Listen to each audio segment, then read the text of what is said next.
to think that I can accomplish everything that I've accomplished in my career and not be a student of the game and not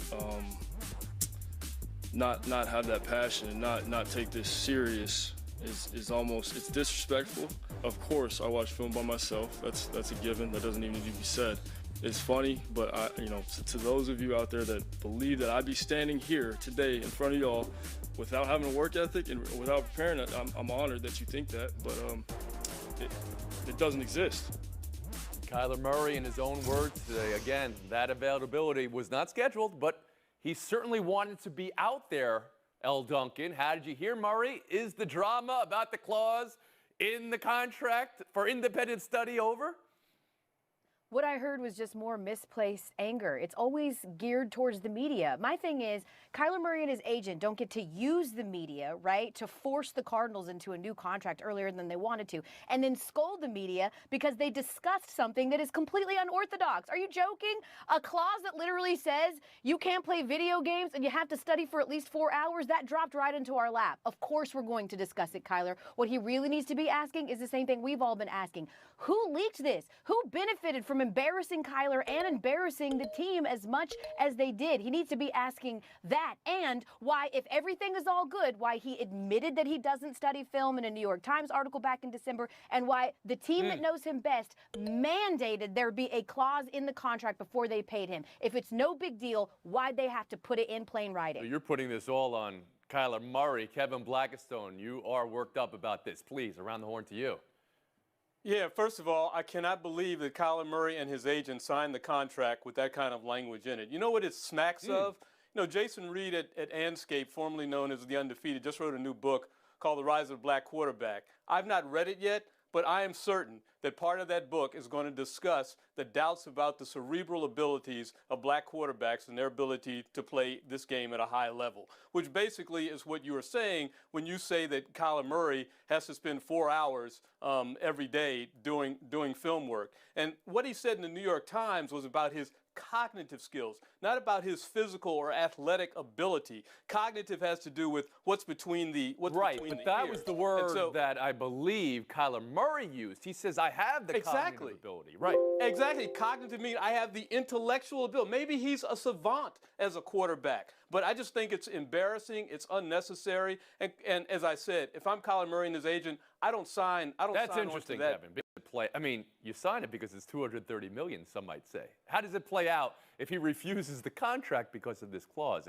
Well, you refuse it by holding that up, and you say this is ridiculous. I don't have to sign on to this kind of language. I do study the game. I am a smart quarterback. I'm not the old stereotype that you may suggest I am by having me sign on to this. Is anybody else on this team signing a contract that has that language in it? If everybody else does, then I'm cool with it. If I'm the only one, then I'm not. Everybody wants in on this. Woody Paige, please. Yes, I totally agree with Kevin, what he's saying. I go back to the early days of 1970s in the NFL when teams didn't want black quarterbacks because they weren't smart enough, was the claim then, and that was stupidity, utter stupidity.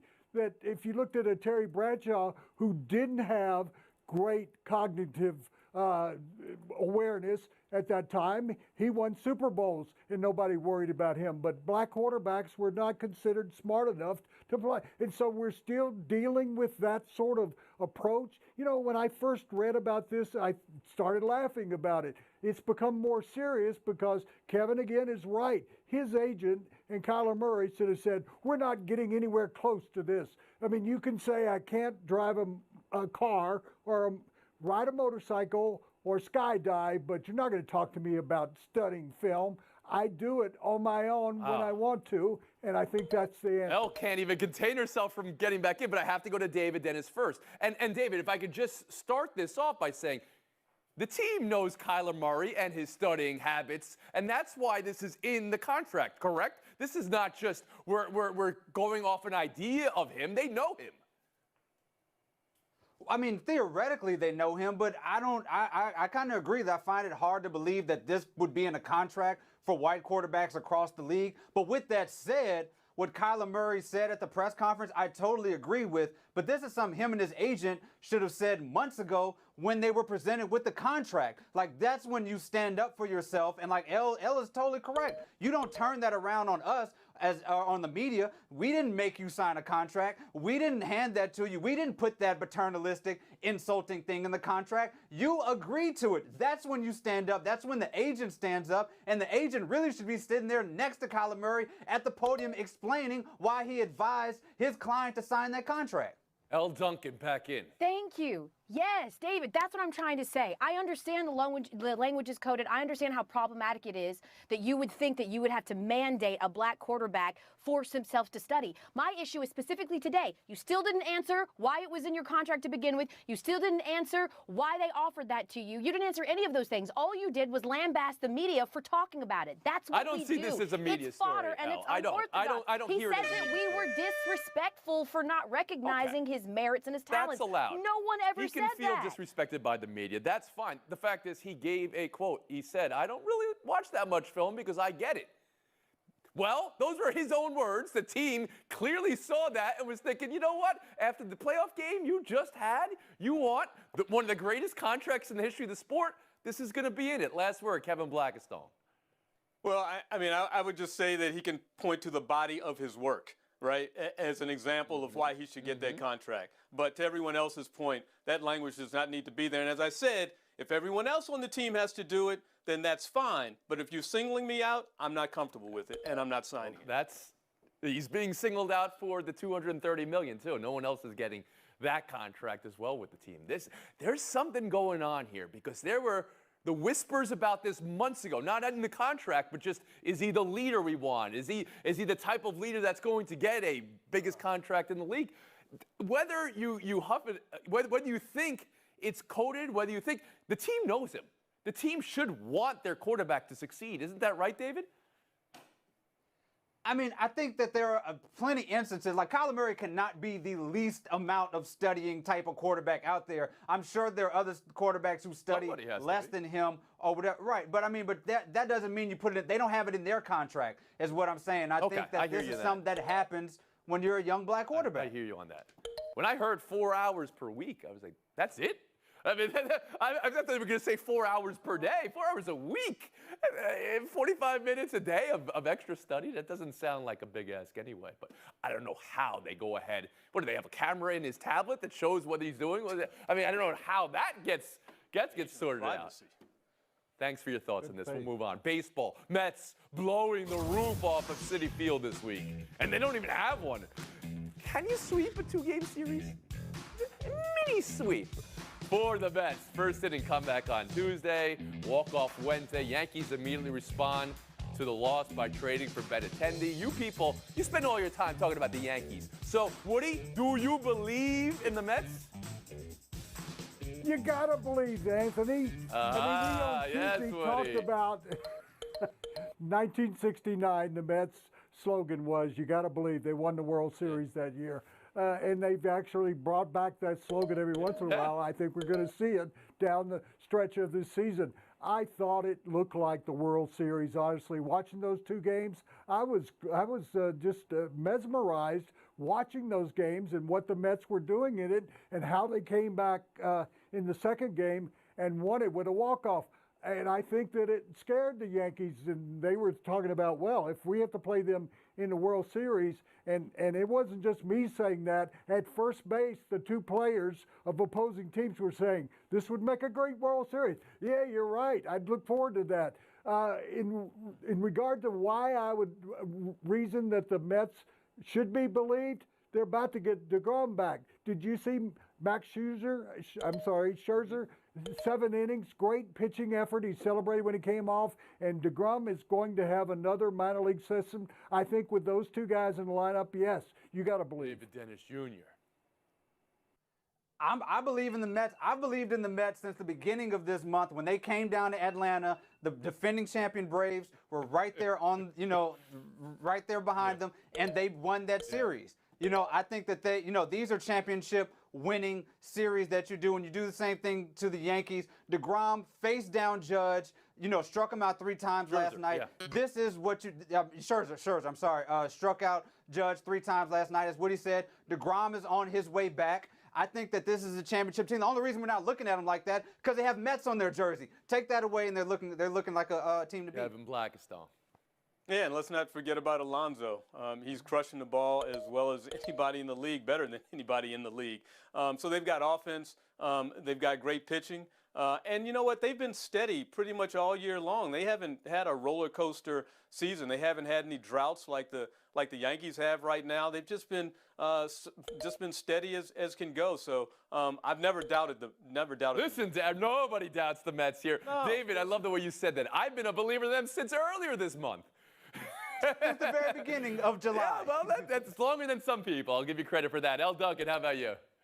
Yeah, when the Mets can prove they're amazing in September, I'll believe them. They Another needed slogan. this game more. Yeah. They needed this series more. The Braves are breathing down their neck. If you're the Yankees, you are sort of withstanding your adversity. Every championship team or contending team typically doesn't have a charmed existence for the entirety of the season. And that's sort of what's happening with the Yankees right now. They've lost 10 of 15. They had to put Michael King out for the season with, a season-ending elbow injury. Luis Severino is still out. Giancarlo Stanton is still out. The good news is they got Andrew Benintendi. He's not great in the division, but he is going to be a really reliable guy for them and a power-hitting lineup. I think if you're the Yankees, your biggest concern is you can't beat the Astros, and this is not about making the playoffs for the Yankees. We've heard that from Aaron Boone. Like, this doesn't matter now. October matters. Although the last month they've had, it's been middling. Do you think Benintendi means they're not going to go after Juan Soto now, Duncan? I hope the Braves go after. Oh, I know you hope the Braves. I have a question about that. You know what it probably means? It probably means we don't get that moment where Joey Gallo gets a pinch hit late in the game. Have you seen that? I mean, go out and watch video of Yankee fans watching in real time Joey Gallo batting. And yeah, you might get how they're feeling about their position in the outfield. Take a break, buy or sell on the other side. Around the Horn is presented by Corona Extra. Find the fine life. Live la vida más fina. Part of Happy Hour. Oh, Rogers had some material, and there's nothing I love more than you people laughing at the interview subject jokes. You think it's so funny. All right, Woody, buy or sell Aaron Rodgers having some fun with Devontae Adams and then also the defensive team? I'm buying this Aaron Rodgers over the Aaron Rodgers who showed up last year, who didn't want to play the game, thought about retiring, wanted to go somewhere else, didn't want to talk about getting a vaccine. This guy at least is trying to have some humor. Maybe he prepared for that, but it looked a lot better than what we saw from him a year ago when everybody hated him. I have spent many years as an entertainment journalist. I know what a PR rebrand looks like, and this is a Jenner Dash level rebrand. This guy got a writer's room. He's got everybody's writing his jokes. He's going to cosplay as Nicolas Cage. He's doing all this stuff to make everybody forget the things that he said last year. Kevin Blackistone. Well, I haven't forgotten it, and that's why I'm selling it. Is he still going to Joe Rogan for his COVID advice, or is he going to an actual scientist or a doctor? What's his vaccination status? Have we cleaned up any of this? I don't think so. So I can't. It's hard for me to just sit there and chuckle along with Aaron Rodgers, a guy who I love to watch play the game. L. Duncan. I love that he dressed up as Nick Cage because now we can call him Con Aaron, which of course has a totally different connotation than Con Aaron did just last year based on some of his behavior. He's laughing now, but that's because they haven't actually had to take to the field and figure out how they're going to make up for that 34% of receiving production they just lost when Devontae Adams chose the Raiders over them. Alan Lazard is his guy now. It's all funny until they start losing games. Is it really funny, though? You know, I write jokes in my scripts every now and then. The peanut gallery here never sells my jokes like you guys do when you're interviewing Aaron Rodgers. Belly laughs there. Yeah. There it is. We'll move on. Next in Training Camp Talk, a proclamation that a quarterback is going to take the jump and be this year's Joe Burrow. Any ideas? Any guesses? Well, it says Jets on the screen, so thanks, video department. C.J. Uzomah played with Burrow last year. He says he sees it with quarterback Zach Wilson this year. He will make the Joe Burrow jump. Are you buying that Zach Wilson is the quarterback in the league to take the Joe Burrow jump this year, David? I'm selling it. He's going to need 2,300 more yards, 25 more TDs, and one more Jamar Chase to look anything like Joe Burrow. Yeah. Like, whatever happened to just these receivers just saying, hey, my quarterback is good? Like, why do you have to compare them to all the greats? You got Tyreek Hill acting like Tua is the next Dan Marino. Just say my quarterback is good, and we can avoid all of this. Well, he is catching him in quarterbacks being sacked, getting close to that. But no, I mean, come on, stop this. I mean, maybe if Azuma had brought with him T. Higgins and Jamar Chase, then maybe I could see this happening, but they don't have And the man caught passes from Burrow last year. He's liking the arm on Wilson this summer, El. Could there be something here?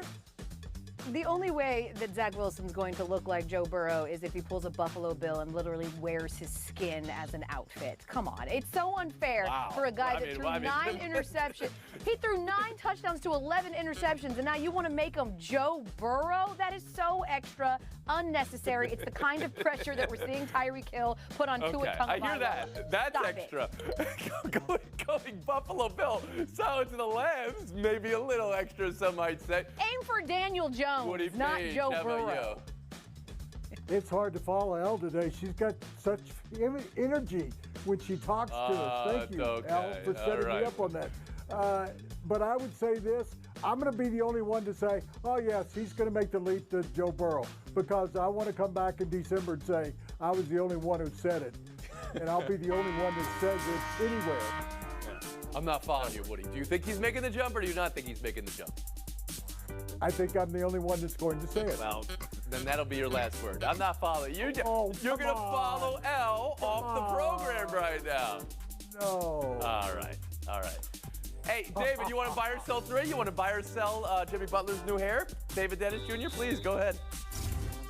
I think Jimmy Butler bought Jimmy Butler's new hair. Like this, we saw what he looked like a couple months ago. Now he looks like a Tyler Perry villain. Good for him. I hope he's enjoying it. Oh, you buying that? What? Yes. Listen, he bought it, obviously, and guess what? Because he did, it's his hair. So, Jimmy, when someone asks you, is it all yours? Say yes, because I paid for it. David Dennis Jr., Kevin Blackistone, showdown next. Towards Mike Tomlin to get rookie Kenny Pickett in there. ESPN's Brooke Pryor reported. Tomlin smiled it off with reporters afterwards, said he's not announcing a starter today. So, my question, David Dennis Jr., is 2 incomplete passes too soon for Steelers fans to worry about their QB depth chart? It's absolutely too soon. 2 incomplete passes, but I want the journalists there to dig a little bit deeper and prove to me that that's not Kenny Pickett's cousins or aunts or meemaws in there booing and, trying to get him in at the start. KB? Meemaws, that was my grandmother's nickname. Of course it's too early. What are we doing here, people? We know Trubisky's story. We know he's been questioned, but don't question him. He may be your quarterback. Give the guy a little bit of support. You know what? Take some solace in your defense, being able to disrupt those passes. Meemaw. This is news to me. Meemaw? That's grandma? That's my grandma. Both of you have a, wow. Meemaws. Everybody's got to have a meemaw. Hey, come Nona? on. Okay. Points, we'll move on. Dan Campbell's training camp tradition now, I guess, 2 years in a row. He did burpees with the team. He made it through 40 burpees. Players said they were impressed. So my question, Kevin, last year he did this. Players were impressed. They won 3 games. Will 40 burpees this year from the coach with the Lions over the top? Well, I don't know how that's going to get you some W's. First of all, let me be technically correct here. That's not a burpee. That was an up and down, because a burpee, you got to jump right when you get back up and get off the ground. You want to show us right now, Kevin? Well, I could get down here right now. Can we tilt the camera a little bit? David? But I'll send you a video.